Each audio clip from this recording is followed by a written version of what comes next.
Hello and welcome to our YouTube channel जिसका नाम है खड़ूस मास्टर। अभी तक हम पढ़ चुके हैं प्रेजेंट टेंस और पास्ट टेंस।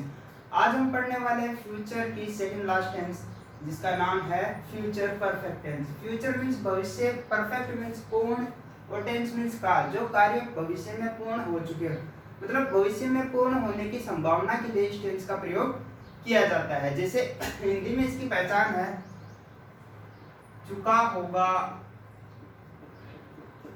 चुकी होगी, चुके होंगे इत्यादि शब्दों का प्रयोग किया जाता है। जैसे कोई कार्य है, मैं कल इस समय ये कार्य कर चुका हूँगा, मतलब पूर्ण करने की संभावना है कि मैं ये कार्य जो है अब जो चल रहा है वो कल इस समय पे पूरा कर चुका हूँगा। इस बात के लिए इस टेंस का प्रयोग किया जाता है। जैसे इसका इंग्लिश में अगर डेफिनेशन देखें, the action or work happen in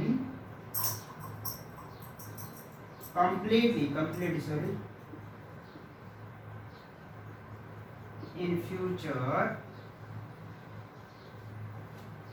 called future indefinite tense। जो कार्य है वो घटनाएं हैं फ्यूचर में कंप्लीट होने का अर्थ देती है, उसके लिए इस टेंस का प्रयोग करते हैं। चलिए पढ़ते हैं इसके बारे में। सबसे पहले पढ़ेंगे अफर्मेटिव। पहले इसका एडजेक्टिव देख लेते हैं, इसमें ज्यादा कुछ रूल नहीं है। सबसे पहले एडजेक्टिव है इसके, देखिए एडजेक्टिव जो है, एडजेक्टिव है बाई के साथ जो टाइम है, या by the next year, by next month, by next hour, इन सब के साथ इस टेंस का प्रयोग किया जाता है। अब परफेक्ट है, परफेक्ट मींस क्या है, वर्ब की थर्ड फॉर्म। और देखिए सबसे पहले पढ़ेंगे affirmative sentence.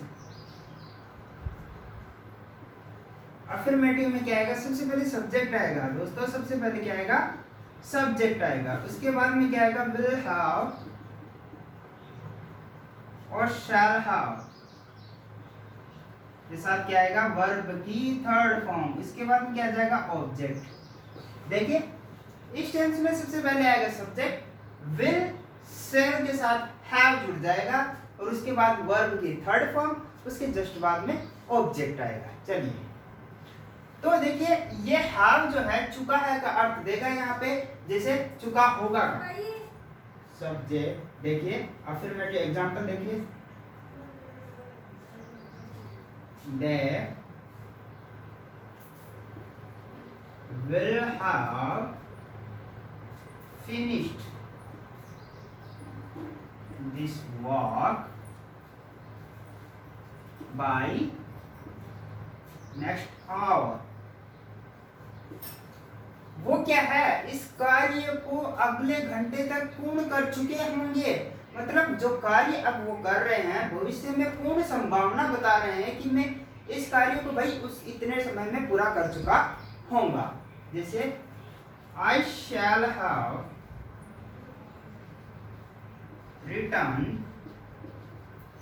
My homework by given time.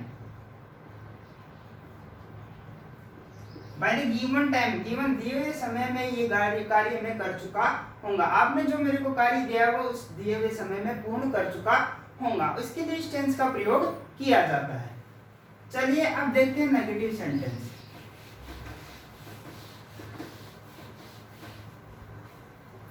Negative sentence मैंने क्या बताया, जब टुकड़ों में जब साइक्रिया हो तो नोट कहाँ आ जाएगा, बीच में आ जाएगा। देखिए सबसे पहले सब्जेक्ट आएगा, सब्जेक्ट के जस्ट बाद में क्या आ जाएगा, विल और शैल, विल शैल, और थर्ड नंबर पे क्या आता है दोस्तों, नोट, और फिर क्या आ जाएगा, हैव, फिर वर्ब की थर्ड फॉर्म, उसके बाद में ऑब्जेक्ट। जैसे एग्जांपल देख लीजिए दोस्तों, क्या आएगा इसमें, सबसे पहले सब्जेक्ट विल शैल, और ये क्या टुकड़ों में साइक्रिया, टुकड़ों में साइक्रिया होने पर नोट बीच में आता है हमेशा। I shall not have repeated this mistake.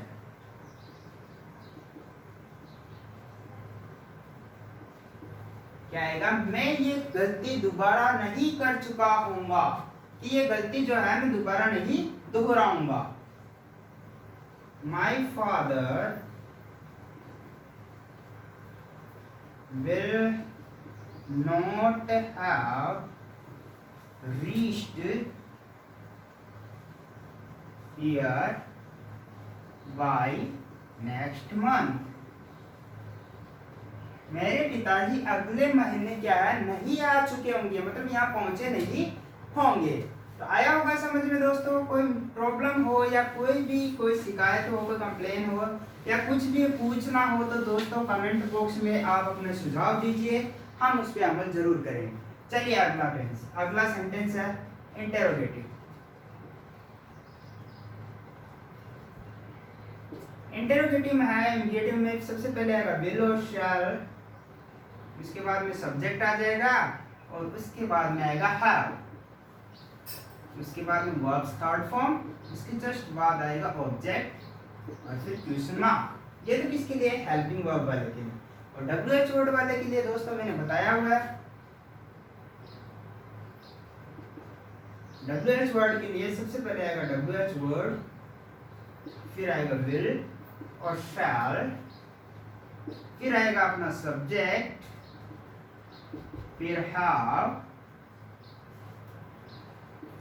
उसके जस्ट बाद में क्या आ जाएगा वर्ब थर्ड फॉर्म, उसके बाद में ऑब्जेक्ट और ये लीजिए क्वेश्चन मार्क। तो इसके एग्जांपल में एक एक बता देता हूँ, बाकी के एग्जांपल आप खुद बनाएंगे। जैसे देखिए will they have completed this homework? क्या वे ये गृह कार्य कर चुके होंगे? Why shall we have read this newspaper?